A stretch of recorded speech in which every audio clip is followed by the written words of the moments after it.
A samurai once wrote that the moment a man begins protecting his life too carefully, he has already started losing it. Most people hear those words and think they describe war. They do not. They describe ordinary life. The hesitation before speaking honestly. The endless delay before beginning meaningful work. The fear of rejection, failure, embarrassment, judgment, poverty, loneliness. A man can survive all of these things and still become imprisoned by them. And slowly, without realizing it, he begins arranging his entire existence around avoiding discomfort rather than pursuing truth. In feudal Japan, warriors were taught something that sounds terrifying to the modern mind.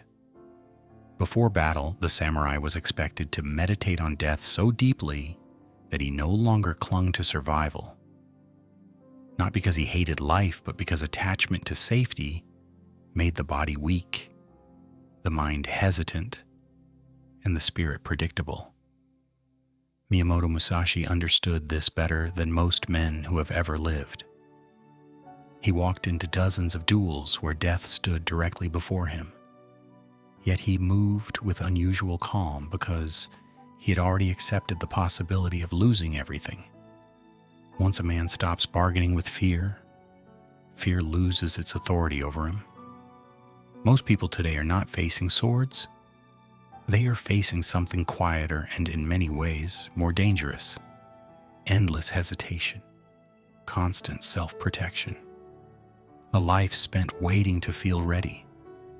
And because the threat is invisible, they never recognize how much of their spirit has already been surrendered. The samurai understood that the man who fears losing comfort cannot act decisively. He cannot speak clearly. He cannot commit completely. Part of him is always retreating before the battle even begins. There was a man named Daniel who understood this without realizing it. He was 36 years old, intelligent, disciplined in appearance, respected by others, and quietly miserable. Every morning he woke before sunrise, sat at the edge of his bed, and stared at the floor in silence before work. He told himself he was thinking.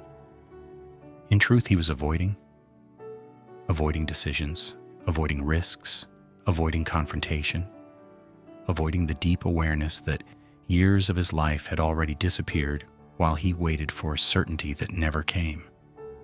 Daniel had plans once. He wanted to build something meaningful with his life. He wanted to write. He wanted to leave the work that drained him. He wanted to become physically strong again. He wanted to speak honestly instead of carefully. But over time, caution disguised itself as wisdom. Every year he delayed action, he became more convincing to himself. He said the timing was wrong. He said he needed more preparation. He said responsibility demanded patience. Yet beneath all these explanations lived something simpler. Fear. One evening, after another day spent performing a version of himself he no longer respected, Daniel walked into a small used bookstore while waiting for the rain to stop. In the back corner, he found an old book discussing Bushido, the way of the warrior.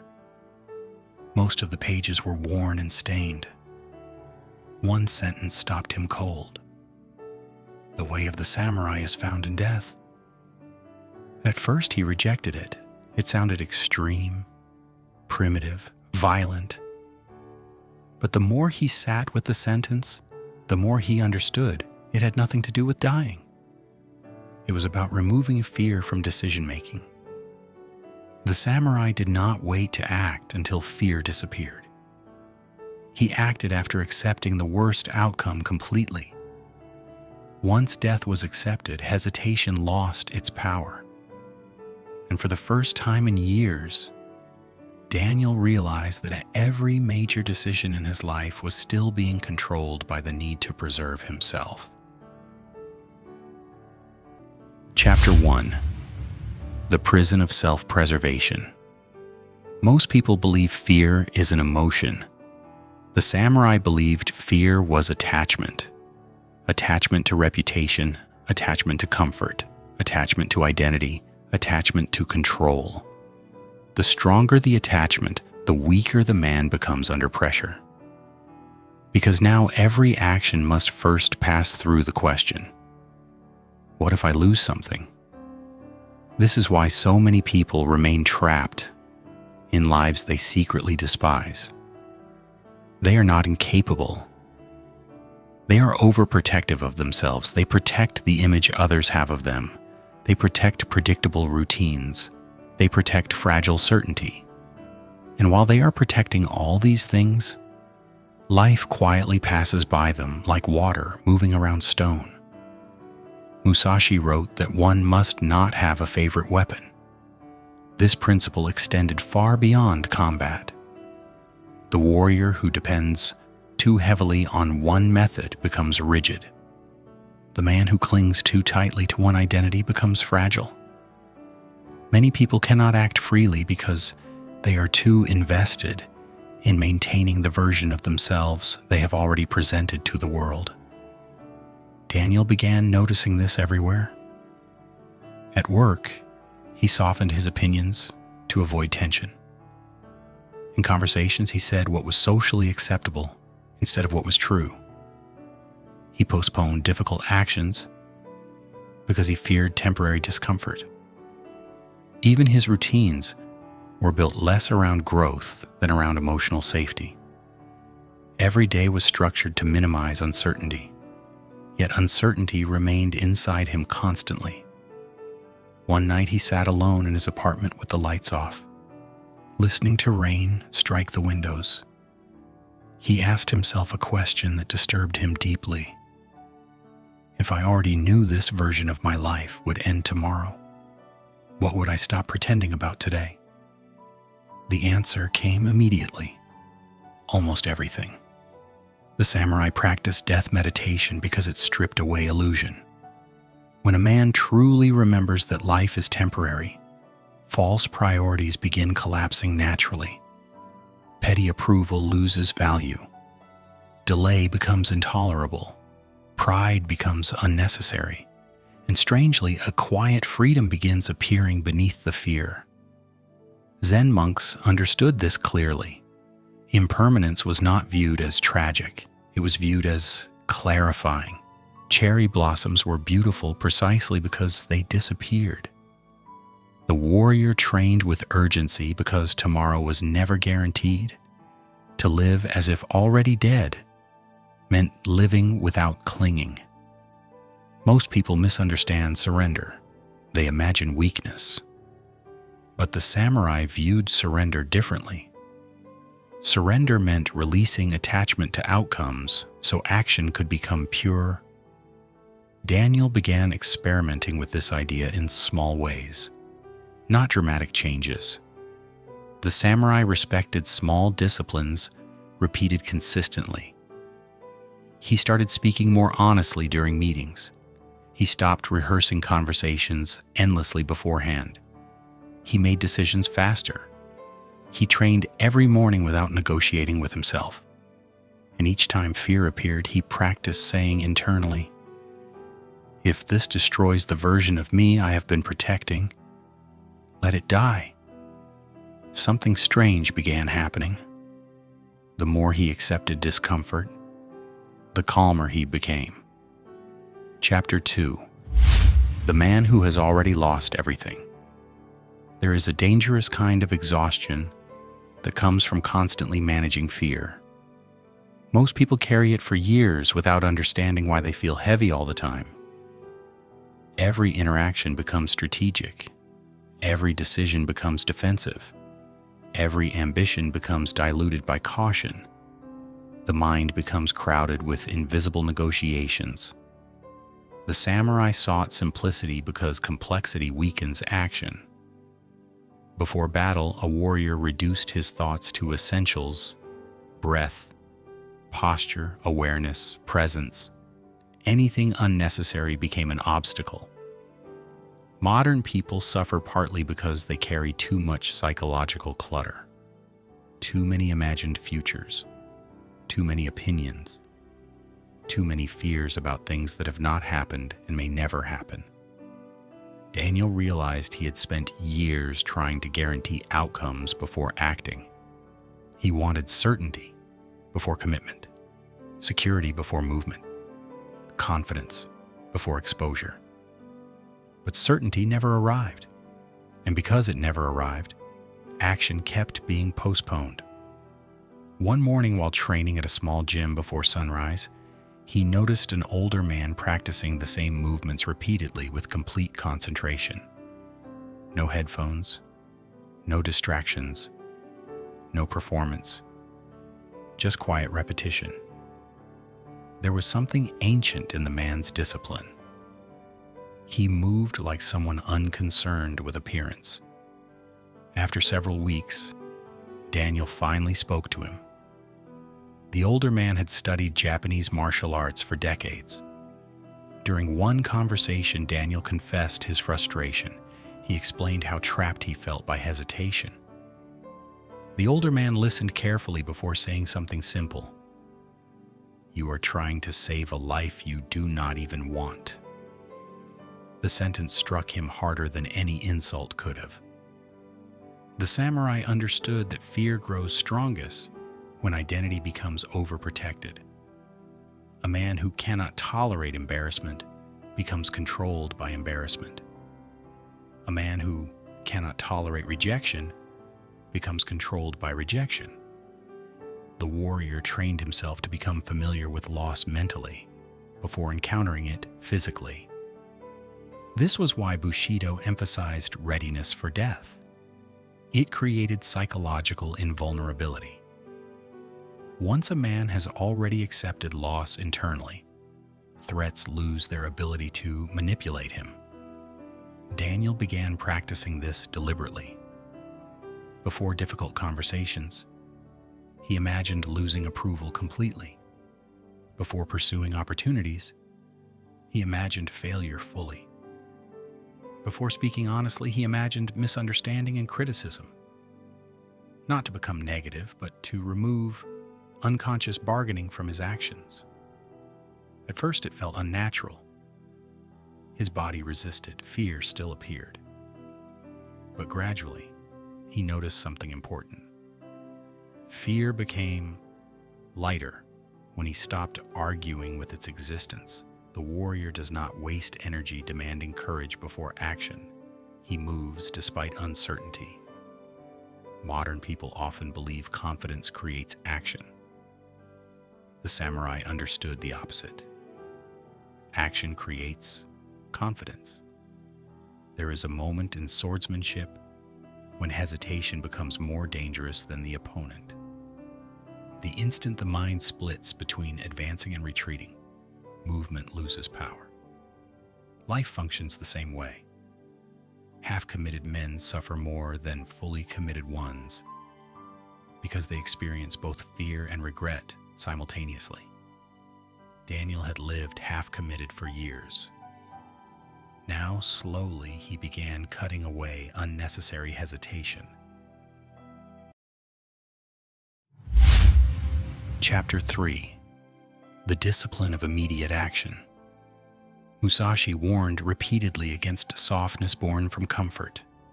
Comfort weakens perception. Comfort slows response. Comfort convinces a man he has more time than he truly does.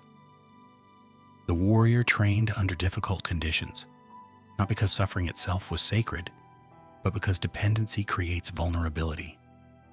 Most modern fear comes from dependency on emotional comfort.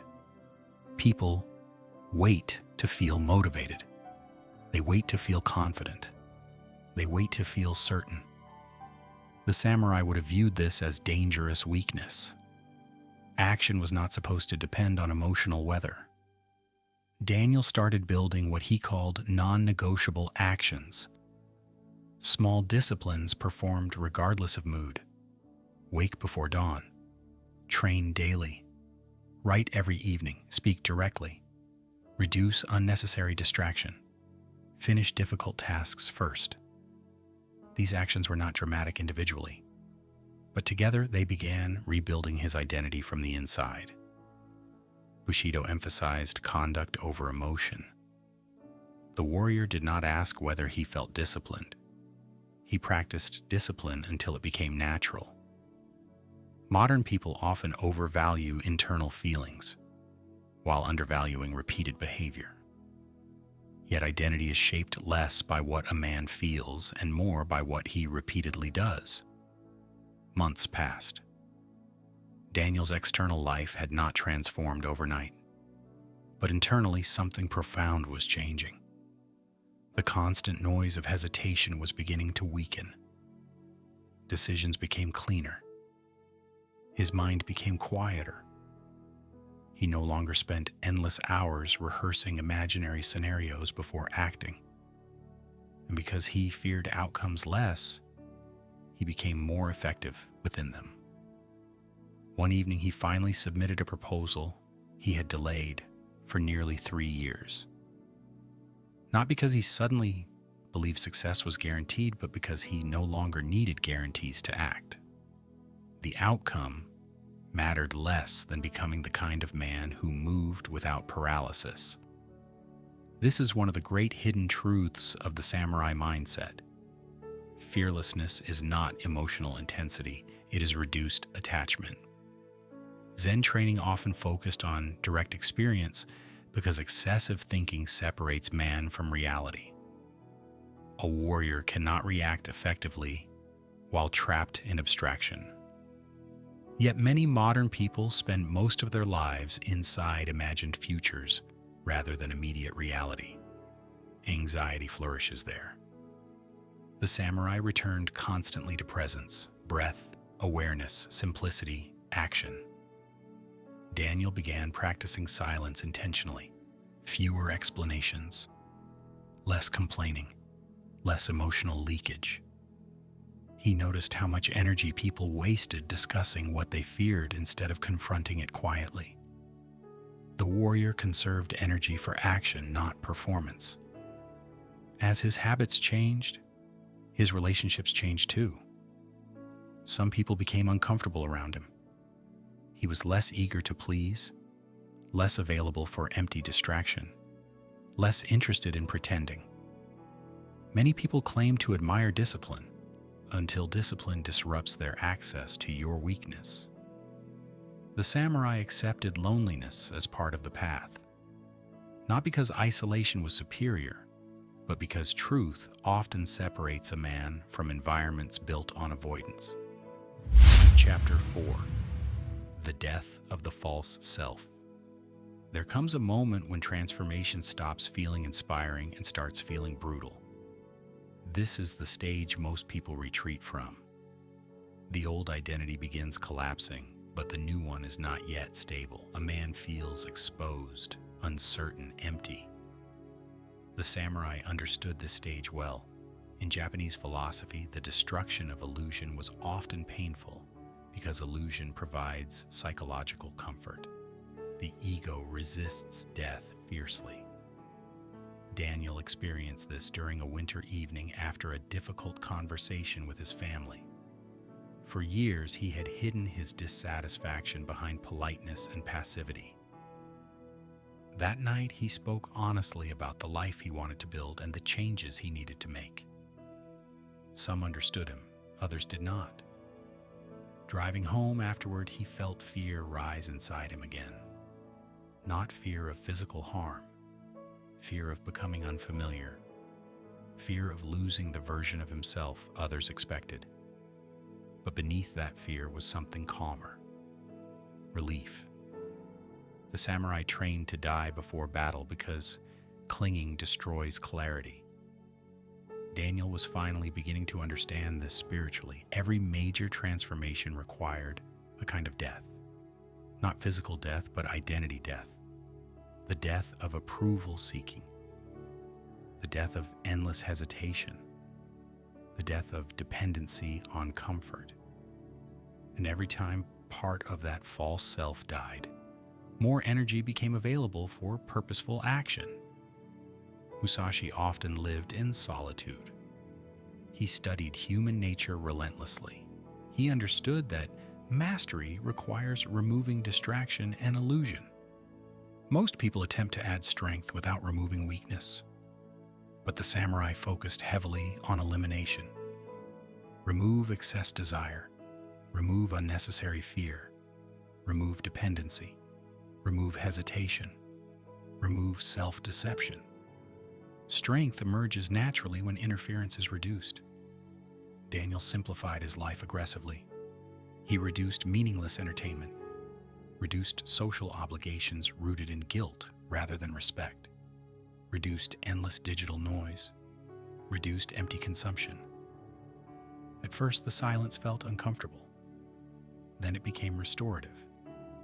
For the first time in years, he could hear his own thoughts clearly. Modern life constantly encourages escape from discomfort. But the samurai moved toward discomfort deliberately, because discomfort reveals weakness honestly. The body reveals weakness during training. Silence reveals weakness during solitude. Responsibility reveals weakness during pressure. A man who refuses these revelations remains fragile regardless of appearance. One morning before dawn, Daniel stood outside in freezing air after training. The city around him was still asleep. For a moment, everything felt unusually still. No urgency, no panic, no inner argument, just breath. And he realized something quietly profound. Fear had not disappeared from his life. It had simply stopped governing it. Chapter 5. Walking without fear. There is a calmness that appears when a man finally stops trying to preserve every version of himself simultaneously. The samurai valued decisiveness because divided minds create suffering. Once a path was chosen, energy moved fully into action. Most people remain exhausted because part of them is always retreating internally. Daniel still faced uncertainty. Some days were difficult. Some decisions still frightened him. But he no longer interpreted fear as a command to stop. Fear became information rather than authority. This distinction changed everything. The warrior understands that courage is not emotional absence. Courage is disciplined movement despite emotional presence. The trembling hand can still act. The uncertain mind can still move. The fearful man can still become dangerous once he stops worshiping safety. Months later, Daniel left the work that had drained him for years. Not recklessly, not emotionally, calmly, deliberately. He had prepared carefully through disciplined action rather than fantasy. The samurai did not confuse impulse with courage. He built a quieter life afterward, more demanding in some ways, less comfortable in others. But for the first time, his actions aligned with his spirit, and that alignment created peace. The samurai sought harmony between thought, speech, and action because inner contradiction weakens the soul. Most suffering comes not from difficulty itself, but from fragmentation within the self. Saying one thing while desiring another, wanting change while protecting old habits, seeking freedom while clinging to comfort. A divided man cannot move powerfully. Near the end of his life, Musashi wrote Dokkodo, The Way of Walking Alone. Its principles emphasize detachment, discipline, simplicity, and acceptance. He understood that freedom requires releasing unnecessary attachment continuously. Modern people often search for confidence before changing their lives. The samurai searched for truth instead. Confidence rises and falls. Truth remains. And the truth is this: you are already losing time. You are already moving toward death. The future you are protecting yourself for may never arrive. Once this is accepted deeply, a strange freedom appears. The need to delay weakens. The need for perfect conditions weakens. The the need for universal approval weakens, and action becomes possible again. The samurai lived intensely because impermanence sharpened awareness. Every sunrise mattered more because it was temporary. Every action mattered more because life was fragile. Modern people often numb themselves against mortality, and in doing so, numb themselves against life itself. To live as if already dead does not mean becoming cold or reckless. It means becoming honest. Honest about time, honest about fear, honest about what matters, honest about the cost of hesitation. It means understanding that safety can become a prison when worshipped excessively. The warrior walks calmly not because death is absent, but because he no longer spends his life running from it. And perhaps that is the deepest lesson the samurai left behind.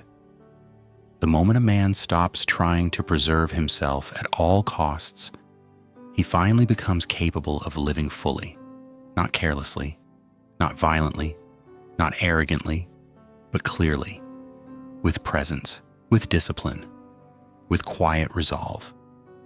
Like a warrior who has already accepted the temporary nature of all things and therefore moves through life without needing to cling to it desperately. The rain eventually stopped the night Daniel found that old book in the store. But he remained sitting there long after the streets outside had gone silent. The owner was preparing to close when Daniel finally stood up and purchased the worn copy. Years later, the pages would become faded from use. Notes would fill the margins, entire passages underlined repeatedly. But one sentence remained written alone at the very front of the book in dark ink. Act as if nothing can be lost. Not because nothing matters, but because clinging is what makes men weak. And somewhere beneath all the fear, all the hesitation, all the years spent protecting fragile identities, there exists another version of a man, quieter, clearer, more disciplined. A man who understands that death was never the enemy. Fear was.